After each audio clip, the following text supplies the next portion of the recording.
आप सभी को जय मसीह की। प्रभु का धन्यवाद करते हैं, परमेश्वर ने और एक बार अपने चरणों में आने का मौका दिया। प्रभु महान है, उसकी दया के लिए हम धन्यवादी हैं प्रभु के। आइए, इससे पहले कि हम आराधना में जाएं, इससे पहले कि हम प्रार्थना में जाएं और वचन में जाएं, आज की संगति को अटेंड करें, हम सबसे पहले परमेश्वर का धन्यवाद करें, उनसे प्रार्थना करें। प्रभु धन्यवाद मेरे स्वामी अनुग्रहकारी परमेश्वर जी, हम आपका धन्यवाद करते हैं पिताजी, सुंदर समय के लिए पिता परमेश्वर। प्रभु जी, होने दीजिए कि हम जब पूरा समर्पण करते हैं अपने आप को पिता परमेश्वर, अनुग्रह कीजिए पिता परमेश्वर, हमसे बोलिए और बातें कीजिए पिता परमेश्वर। इस संगति में जितने भी लोग शामिल होते हैं प्रभु जी, हर एक पर आपकी आसमानी आशीषें उतरे पिता परमेश्वर। जितने भी लोग किसी बंधनों में प्रभु जी छुड़ाए जाए, जहां पर कोई कमजोरी है पिताजी, आपसे सामर्थ्य पाए मेरे पिता परमेश्वर। और पिताजी ऐसे बढ़े जैसे आप चाहते हैं पिता परमेश्वर। हर एक बातों को आपके हाथों में सौंपते हैं पिता परमेश्वर। हर एक जीवन से आपकी महिमा हो पिता परमेश्वर। हर एक निर्बल बलवंत हो जाए पिता परमेश्वर। आप कहते हैं एक अकेला 1000 हो जाएगा मेरे पिताजी, होने दे। अपनी सामर्थ्य से भर के एक एक को पिताजी उठा के खड़ा कीजिएगा और अपनी महिमा के लिए तैयार कीजिएगा पिता परमेश्वर। इस सभा को और विशेषकर मैं अपने आप को आपके हाथों में सौंपता हूँ पिता परमेश्वर। मैं एक निर्बल बच्चा हूँ पिता परमेश्वर, मुझ पर आशीष कर पिता परमेश्वर। तेरे अनुग्रह से मैं वही करने पाऊँ जो आप चाहते हैं पिता परमेश्वर। ना मेरी भावनाएं, ना मेरी इच्छाएं, सिर्फ और सिर्फ आपकी मर्जी पूरी होने पाए पिता परमेश्वर। आज के गीतों का गाया जाना, वचन का पढ़ा जाना केवल और केवल आपकी इच्छा के अनुसार होने पाए और आपकी महिमा का और हम सबके लिए एक बड़ी आशीष का कारण होने पाए पिता परमेश्वर। धन्यवाद करते हैं पिता। सारा आदर महिमा आपके चरणों में चढ़ाते हुए इस प्रार्थना विनती को उद्धार करता प्रभु यीशु मसीह के नाम से मांगते हैं, आमीन, आमीन और आमीन। आइए, कुछ गीतों के द्वारा हम परमेश्वर की महिमा करेंगे। मेरे मन कर ले तारीफ, तारीफ के योग्य प्रभु है, उसने किए हैं बड़े बड़े काम, उसकी हो महिमा हमसे सदा। मेरे मन कर ले तारीफ, जो तुम लाए हो, कर लो उसे तुम दान। भेंट जो तुम लाए हो, कर लो उसे तुम दान। दिल से चढ़ाए मिलकर हम धन्यवादों के ये बलिदान। दिल से चढ़ाए मिलकर हम धन्यवादों के ये बलिदान। मेरे मन कर ले तारीफ, भेड़ों से और बैलों से बढ़कर ये बलिदान। भेड़ों से और बैलों से बेहतर ये बलिदान। दिल से चढ़ाए मिलकर हम धन्यवादों के ये बलिदान। दिल से चढ़ाए मिलकर हम धन्यवादों के ये बलिदान। मेरे मन कर ले तारीफ, तारीफों में विराजमान प्रभु है कितना महान। तारीफों में विराजमान प्रभु है कितना महान। दिल से चढ़ाए मिलकर हम धन्यवादों के ये बलिदान। दिल से चढ़ाए मिलकर हम धन्यवादों के ये बलिदान। मेरे मन कर ले तारीफ।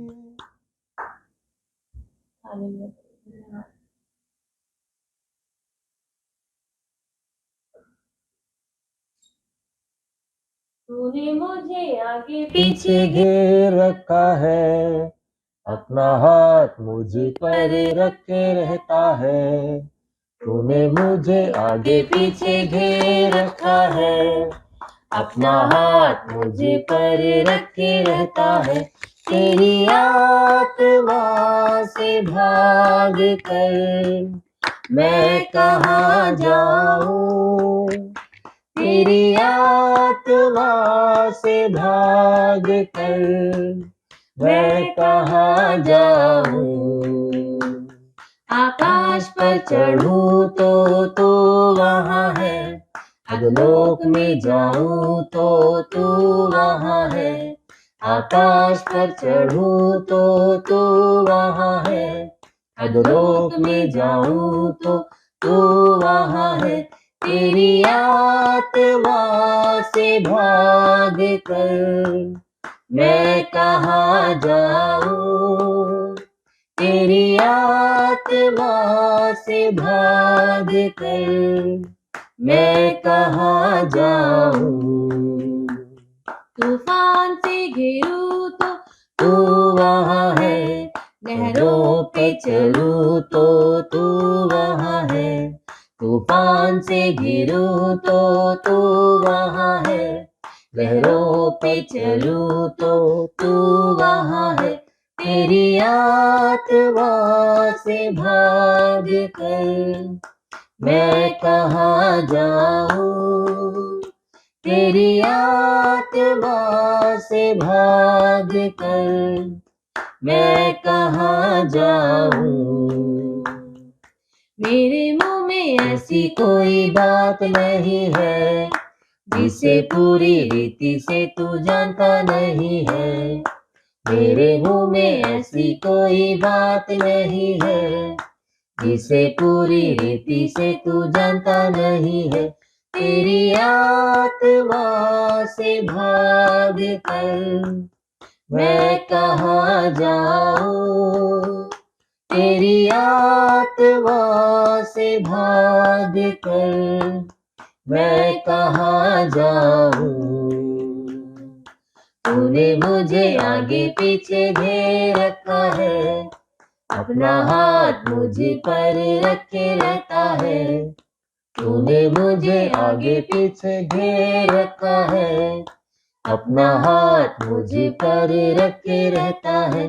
तेरी आत्मा से भाग कर मैं कहाँ जाऊं, तेरी आत्मा से भाग कर मैं कहाँ जाऊं। सच में मेरे प्रभु जी तेरा धन्यवाद करते हैं पिता, तू हमें घेरे रहता है पिता, अपना दया भरा हाथ हम पर रखे रहता है मेरे पिता परमेश्वर। भजन 139 में दाऊद कहता है, मेरे चलने मेरे लेटने की तू भली भांति छानबीन करता है और मेरे पूरे चाल चलन का भेद जानता। सच में प्रभु जी कोई भी ऐसी बात नहीं है जो आपसे छुपी है पिताजी। हम जैसे भी हैं प्रभु जी आपके बच्चे हैं पिताजी, अपने आप को आपके हाथों में फिर से सौंपते हैं पिता परमेश्वर। अनुग्रह कीजिए पिता परमेश्वर, बुद्धि और समझ से भरिएगा पिता।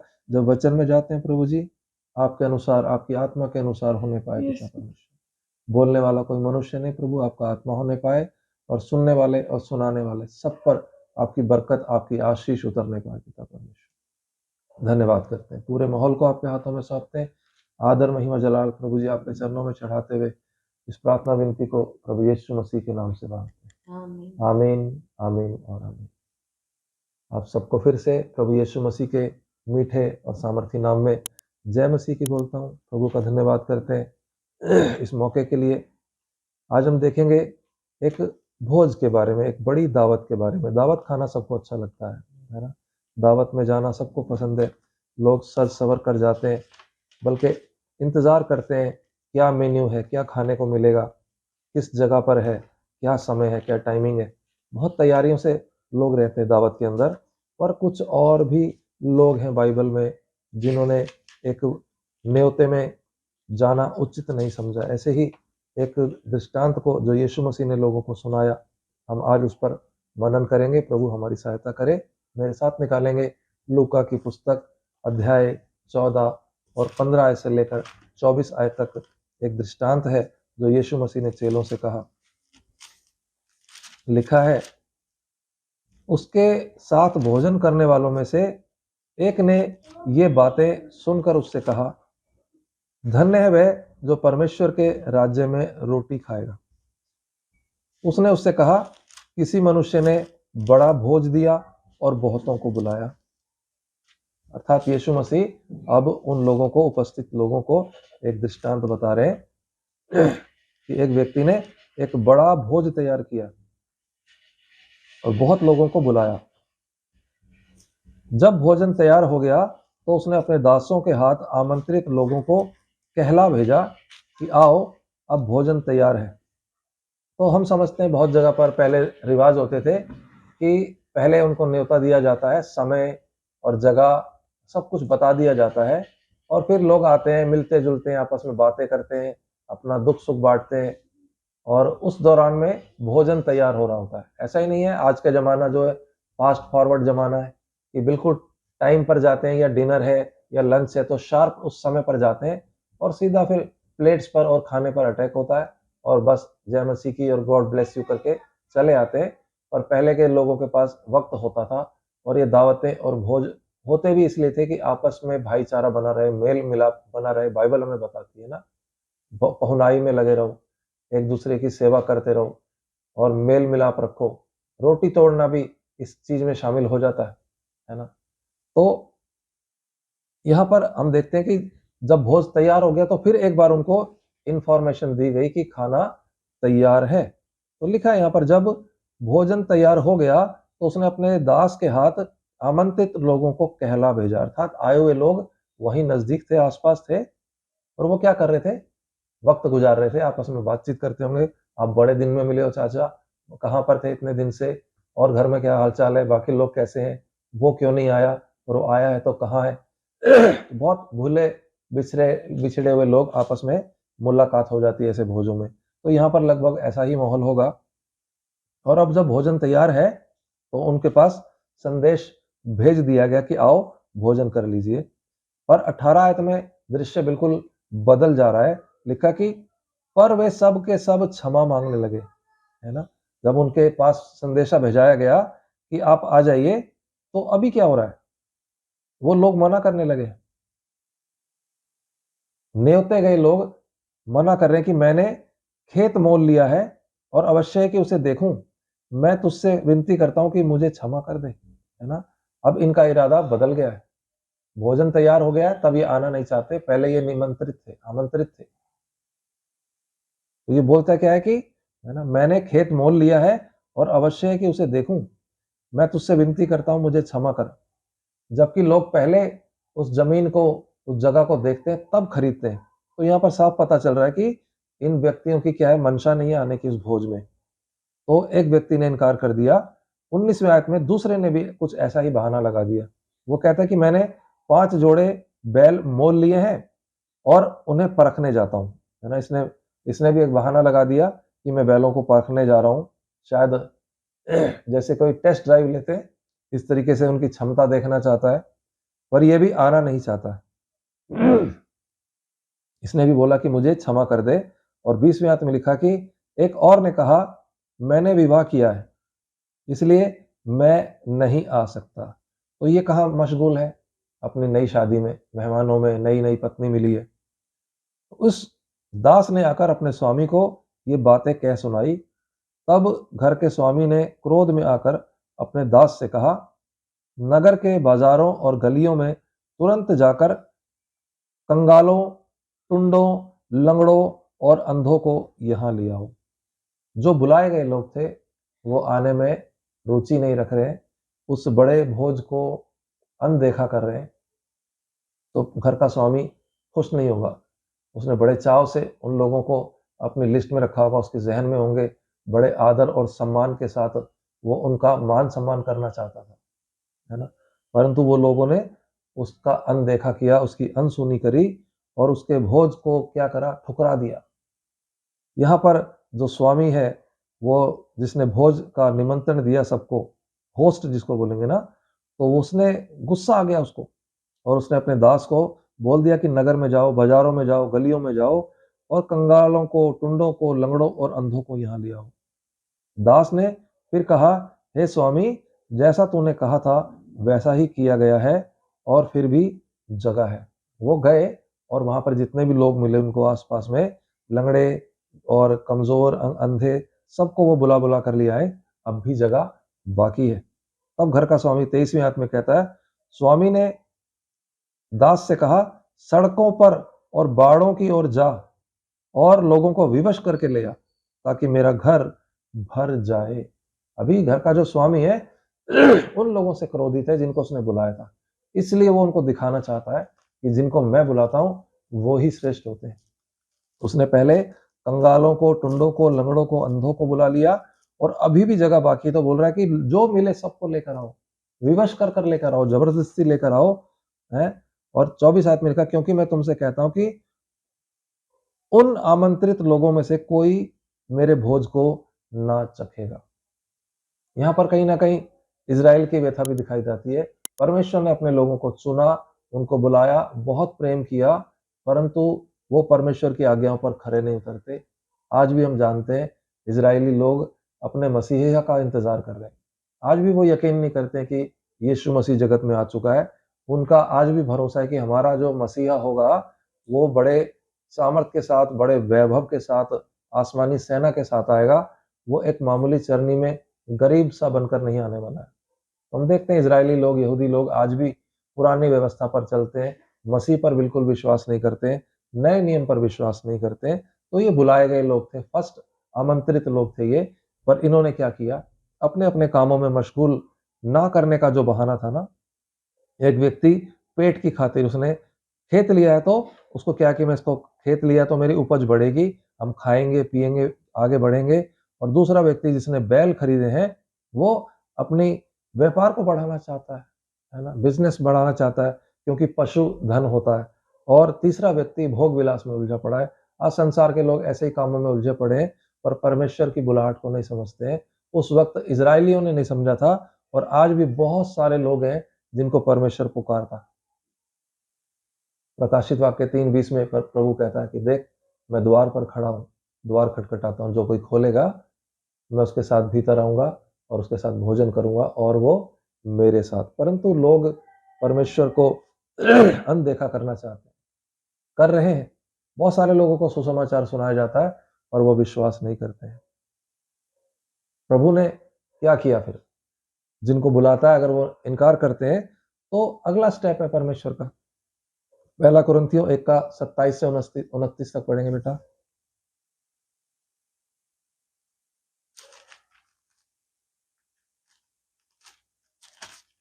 पहला कुरिन्थियों अध्याय 1 27, 28 और 29। परंतु परमेश्वर ने जगत के मूर्खों को चुन लिया है कि ज्ञानवानों को लज्जित करे, और परमेश्वर ने जगत के निर्बलों को चुन लिया है कि बलवानों को लज्जित करे, और परमेश्वर ने जगत के नीचों और तुच्छों को, वरन जो है भी नहीं उनको भी चुन लिया है कि उन्हें जो है व्यर्थ ठहराए, ताकि कोई प्राणी परमेश्वर के सामने घमंड न करने पाए। हालेलुया। तो हम देखते हैं यहाँ पर कि परमेश्वर ने जगत के किनको, मूर्खों को, कमजोरों को, निर्बलों को चुन लिया है। और यहाँ पर उन्हीं बातों को हम देखते हैं कि उसने बोला घर के स्वामी ने कि जाओ, लंगड़ों को, टुंडों को, अंधों को, कंगालों को लेकर आओ। जब परमेश्वर कमजोर चीजों को उठाकर संवारता है, तो बड़ी बड़ी लोगों के मान को, घमंड को तोड़ देता है। और यहाँ पर पौलुस के द्वारा ये बात स्पष्ट की जा रही है। क्यों? वो कहता है कि ताकि मैं उनको जो ज्ञानवान है लज्जित कर सकूं। मैंने मूर्खों को चुन लिया ताकि ज्ञानवानों को लज्जित कर सकूं। मैंने जगत के निर्बलों को चुन लिया ताकि बलवानों को लज्जित कर सकूं। कहीं ना कहीं इजरायली लोग और परमेश्वर को ठुकरा देने वाले लोग, अनसुना करने वाले लोग किसी न किसी घमंड में, किसी न किसी अभिमान में लिप्त रहते हैं।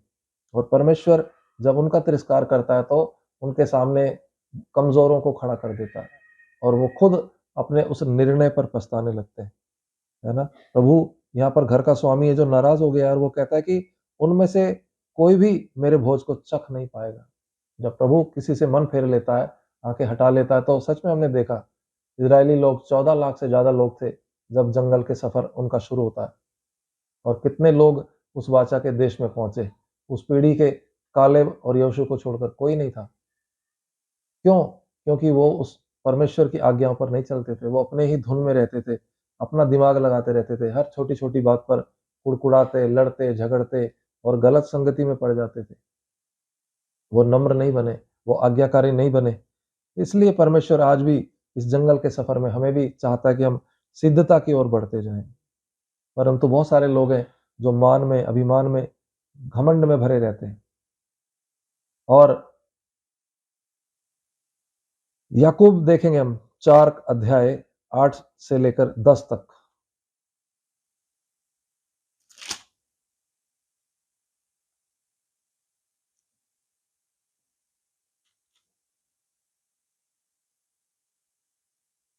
पढ़िए बेटा। परमेश्वर के निकट आओ तो वह भी तुम्हारे निकट आएगा। हे पापियों, अपने हाथ शुद्ध करो, और हे दुचित्ते लोगों, अपने हृदय को पवित्र करो। दुखी हो और शोक करो और रो। तुम्हारी हंसी शोक में और तुम्हारा आनंद उदासी में बदल जाए। प्रभु के सामने दीन बनो तो वह तुम्हें शिरोमणि बनाएगा। आमीन। तो हम देखते हैं प्रभु का दास याकूब यहाँ पर क्या बोलता है कि परमेश्वर के निकट आओ तो वो भी तुम्हारे निकट आएगा। अभी घर का स्वामी परमेश्वर का एक प्रतिरूप है। वो बुला रहा है लोगों को, पर उसके निकट कोई आना नहीं चाहता है, बल्कि वो उसके भोज को, उसके आमंत्रण को वो अपने बराबर का सम्मान देना चाहता है ना, अपनी मेज पर खिलाना चाहता है। यीशु ने कहा ना कि वो आमंत्रित लोगों में से कोई भी मेरी मेज पर मेरे खाना नहीं खा पाएगा, भोज नहीं कर पाएगा। ये वही बातें दिखाता है यहाँ पर। परमेश्वर के निकट आओ तो वो भी तुम्हारे निकट आएगा, परंतु ये लोग निकट आना नहीं चाहते। ये बोलता है, हे पापियों, अपने हाथ शुद्ध करो, और हे दो चित्ते लोगों, अपने अपने हृदय को पवित्र करो। सबका चित्त जो है ना भटके हुए, इधर जाऊं या उधर जाऊं, उधर जाऊं या इधर जाऊं, निर्णय नहीं ले पाते, है ना। दुनिया की उतार चढ़ाव में अपने आप को उलझा कर रखते हैं और परमेश्वर के सिद्ध और खरे मार्ग को पकड़ नहीं पाते हैं। बहकाए जाते हैं, इधर से उधर उछाले जाते हैं, हिचकोले खाते रहते हैं। वो दो चित्ते लोग होते हैं। कहता है कि अपने हाथों को शुद्ध करो, और हे दो चित्ते लोगों, अपने हृदय को पवित्र करो। जब मन पवित्र नहीं होता, परमेश्वर का आदर नहीं करता, उसके भय को नहीं मानता, तो ऐसा व्यक्ति उसके बुलाहट को भी नहीं पहचान पाता है कि प्रभु परमेश्वर मुझसे कैसा प्रेम रखता है। और वो भटकता रहता है इधर से उधर, उधर से इधर। वो बहाने लगाता रहता है कि मैं तेरे दावत में, मैं तेरे न्योते में, मैं तेरी संगति में, मैं तुझसे मुलाकात करने नहीं आ सकता, क्योंकि मुझे संसार के बहुत सारे काम है। आज संसार एक बाधा के रूप में परमेश्वर और एक विश्वासी के उद्धार के बीच में आकर खड़ा हो जाता है। तो हमें इन चीजों से बचना चाहिए। यदि हमारे जीवन में भी कुछ ऐसा ही चलता है, हमारे कार्य, हमारी जरूरतें अगर हम पर हावी रहती हैं, तो हमें उस क्षेत्र में काम करने की जरूरत है, एक बड़े सुधार की जरूरत है। कहीं हम भी तो दो चित्ते नहीं है, कहीं हमें भी अपने हाथों को शुद्ध करने की जरूरत नहीं है, पवित्र करने की जरूरत नहीं है। क्योंकि प्रभु बोलता है, दुखी हो और शोक करो और रो। आज किस बात पर दुखी हो? क्योंकि वचन बताता है कि दिन बुरे हैं, अवसर को बहुमूल्य समझो। आज बहुत भारी समय लोगों पर चल रहा है। संसार में चारों तरफ क्या है? परेशानियां ही परेशानियां हैं। और लोग उदासी के बजाय एक अलग सी मस्ती में चल रहे हैं। आज चमक धमक बहुत ज्यादा है, वैभव की दुनिया बहुत ज्यादा है, और जितने लोग चमक रहे हैं, अंदर से वो खोखले हैं। आज संसार में लोगों को खुश होने के लिए बड़े बड़े भारी संसारिक संगीत का सहारा लेना पड़ता है, मीडिया का सहारा लेना पड़ता है। वो अपना आनंद, अपनी खुशी उन चीजों में ढूंढते हैं। आज लोग नशों में जा रहे हैं, गलत संगति में जा रहे हैं, व्यभिचार में जा रहे हैं। क्यों? क्योंकि उनके पास परमेश्वर का भय नहीं है, पवित्रता नहीं है, वचन नहीं पहुंच रहा उनके जीवन में।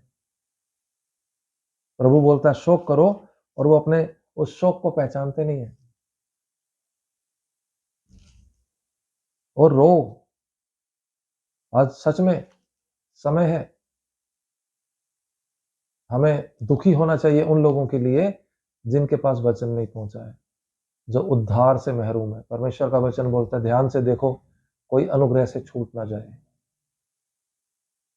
और प्रभु बोलता है, और तुम्हारा आनंद उदासी में बदल जाए। बहुत सारे लोग बेकार के संसारिक आनंद में पड़े हुए, परंतु परमेश्वर बोलता है कि वो उदासी में बदल जाना चाहिए। यीशु ने बोला चेलों से कि खेत के स्वामी से प्रार्थना करो कि पके खेत तो बहुत हैं पर मजदूर थोड़े हैं। एक दुख का विषय है, आज भी मजदूर थोड़े हैं। हमें जरूर आगे आने की जरूरत है। हमें लोगों को परमेश्वर के राज्य में खींच लाने की जरूरत है, वचन से, प्रेम से, सेवा से, भाव से, है ना। हमें ये काम करने की जरूरत है। और 10 आयत में लिखा, प्रभु के सामने दीन बनो तो वह तुम्हें शिरोमणि बनाएगा। वो लोग जिनको उस भोज में बुलाया गया था वो दीन नहीं बने, वो उसका तिरस्कार करते रहे। और इसी बात को जब हम मत्ती में पढ़ते हैं तो वहां के खेत के स्वामी ने क्रोध में आकर उनके घरों को जलवा दिया था, उनको बहुत दंडित किया गया था। तो बहुत सारे लोग परमेश्वर की बुलाहट को पहचानते नहीं है। बहुत सारे लोग उसको, जो उस बड़े भोज में व्यक्तियों को बुलाना चाहता है, आना नहीं चाहते। कारण क्या है? सबके सब कहीं ना कहीं उलझे पड़े हैं।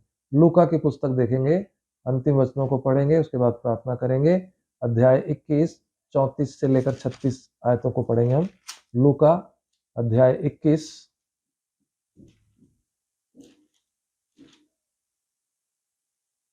इसलिए सावधान रहो, ऐसा ना हो कि तुम्हारे मन खुमार और मतवालेपन और इस जीवन की चिंताओं से सुस्त हो जाए और वह दिन तुम पर फंदे के समान अचानक आ पड़े, क्योंकि वह सारी पृथ्वी के सब रहने वालों पर इसी प्रकार आ पड़ेगा। इसलिए जागते रहो और हर समय प्रार्थना करते रहो कि तुम इन सब आने वाली घटनाओं से बचने और मनुष्य के पुत्र के सामने खड़े होने के योग्य बनो। आमीन। तो हम देखते हैं यहाँ पर, इसलिए सावधान रहो, ऐसा ना हो कि तुम्हारे मन खुमार और मतवालेपन और इस जीवन की चिंताओं से सुस्त हो जाए। तो वो लोग जिनको भोज में बुलाया गया था कहाँ थे? वो एक खुमार में, एक मतवालेपन में व्यस्त थे, है ना। एक व्यक्ति ने खेत खरीदे, उसको खेत खरीदने का खुमार था, है ना। एक एक प्रॉपर्टी को पा जाने के बाद एक व्यक्ति ऐसा होता है जैसे उसके ऊपर एक नशा तारी है और वो उसको देखना चाहता है, लोगों को बताना चाहता है, मिठाई बांटेगा, क्या क्या करेगा, वो उस खुमार में मस्त है। और जो व्यक्ति ने शादी करी वो भी एक नशे में, भोग विलास में, नई पत्नी मिली है ना, वो अपने पारिवारिक जीवन के आनंद में मशगूल है, दावत में मशगूल है, मेहमान नवाजी में मशगूल है, मतावालापन और चिंताएं, है ना। आज के लोगों को चिंताएं भी बहुत खाती हैं और ये सब चीजें क्या कर देती हैं? इंसान को परमेश्वर से दूर कर देती हैं। कुछ कारण है ये ना, जो परमेश्वर के राज्य में शामिल नहीं होने देते, उसकी संगति में हमें बने नहीं रहने देते। प्रभु का वचन हमें ऐसी चीजों से सावधान रहने को कहता है कि ऐसा ना हो कि तुम्हारे मन खुमार और मतवालेपन और इस जीवन की चिंताओं से सुस्त हो जाए। तो खुमार से बचना है, मतवालेपन से बचना है, और चिंताएं भी लाजमी है, बनी रहती हैं, पर हमें प्रार्थना करनी है प्रभु हमें सामर्थ्य दे। उन बातों से ऊपर उठकर हमें क्या करना पड़ेगा? प्रभु से प्रार्थना करनी पड़ेगी, उसकी संगति में बने रहना पड़ेगा। नहीं तो क्या बोल रहा है? और वह दिन तुम पर फंदे के समान अचानक आ पड़ेगा, है ना।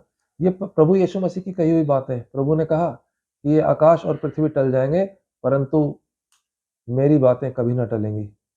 33 आयत में लिखा हुआ है ना। और वही प्रभु बोलता है कि वो दिन अचानक फंदे के समान तुम पर आ पड़ेगा, क्योंकि वह सारी पृथ्वी के सब रहने वालों पर इसी प्रकार आ पड़ेगा। तो ये प्रभु यीशु मसीह की वाणी है, कभी नहीं टलेगी और वो दिन आ पड़ेगा अचानक से। इसलिए हमें क्या करना है? इससे पहले कि वो दिन आए, इससे पहले कि प्रभु यीशु मसीह आ जाए जगत का न्याय करने के लिए, प्रभु क्या चाहता है? वो चाहता है कि हम जागते रहें और हर समय प्रार्थना करते रहें कि तुम इन सब आने वाली घटनाओं से बचने और मनुष्य के पुत्र के सामने खड़े होने के योग्य बनो। तो ये बातें हमें प्रार्थना में बना रहना, संगति में बना रहना और परमेश्वर के अनुसार जीवन जीना क्या बताता है? कि आने वाली घटनाओं से भी बचा सकती हैं, और प्रभु जब आएगा तो हम उसको भाते हुए पाए जाएंगे। प्रभु ने कहा कि जब कोई व्यक्ति मुझे लोगों के सामने कबूल कर लेता है तो मैं भी उसे अपने पिता के सामने स्वीकार कर लूंगा, और अगर वो मुझे समाज में, अपने लोगों में इनकार करता है तो मैं भी उसका इनकार कर दूंगा, है ना। तो वो न्याय का दिन आएगा। योग्य बनना है हमें, प्रभु चाहता है कि हम योग्य बने। तो परमेश्वर से हम प्रार्थना करें कि हमारे अंदर जो कमियां हैं, अगर कोई खुमार है तो प्रभु उस खुमार से हमारे को आज़ाद करे, अगर कोई मतवालापन है तो प्रभु हमारी सहायता करे, और अगर हम चिंताओं में घुसे हुए, फंसे हुए, उलझे हुए, दबे हुए, तो परमेश्वर निकाल कर हमें चट्टान पर खड़ा करे। इन वचनों के द्वारा परमेश्वर हमें आशीष करे। आइए सरों को झुकाएंगे और प्रार्थना करेंगे। स्वर्ग के पिता, धन्यवाद करते हैं आज के वचन के लिए मेरे पिता परमेश्वर। होने दीजिए पिता परमेश्वर की जितने भी लोग इसमें शामिल हुए हैं पिता परमेश्वर, हर एक पर आपकी आशीष उतरे, आपकी बरकत उतरे पिता परमेश्वर।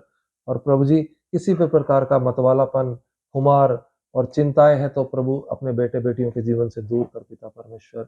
हर एक जन पिताजी सतर्कता के साथ जागता हुआ पाया जाए, प्रार्थनामय जीवन जीने पाए पिताजी, आपकी आज्ञाओं पर चलने वाला हो सके मेरे पिता परमेश्वर। और पिताजी तमाम उलझनों को दूर करे मेरे पिता परमेश्वर, उनके शारीरिक कष्टों को दूर करे, आत्मिक कमजोरियों को दूर करे पिता परमेश्वर। और पिता तेरे वचन में कहा गया पिता कि धन्य वे जो धर्म के भूखे और प्यासे क्योंकि तृप्त किए जाएंगे। प्रभु जी, वो भूख और प्यास को जागृत कर पिता परमेश्वर, ताकि हम आपके खोजी हो सके और आपको पा भी जाए मेरे पिता परमेश्वर। जितने भी लोग सुन रहे हैं प्रभु जी, हर एक पर आशीष उतरे पिता परमेश्वर, उनके घरों में, उनके परिवारों में, उनके शरीरों में प्रभु जी आपकी आशीष उतरे पिता परमेश्वर। उनके खत्ते भरे रहे पिता परमेश्वर, उनके बैंक अकाउंट्स भरे रहे मेरे पिता परमेश्वर, और हर एक बातों से पिताजी आपकी महिमा होने पाए प्रभु।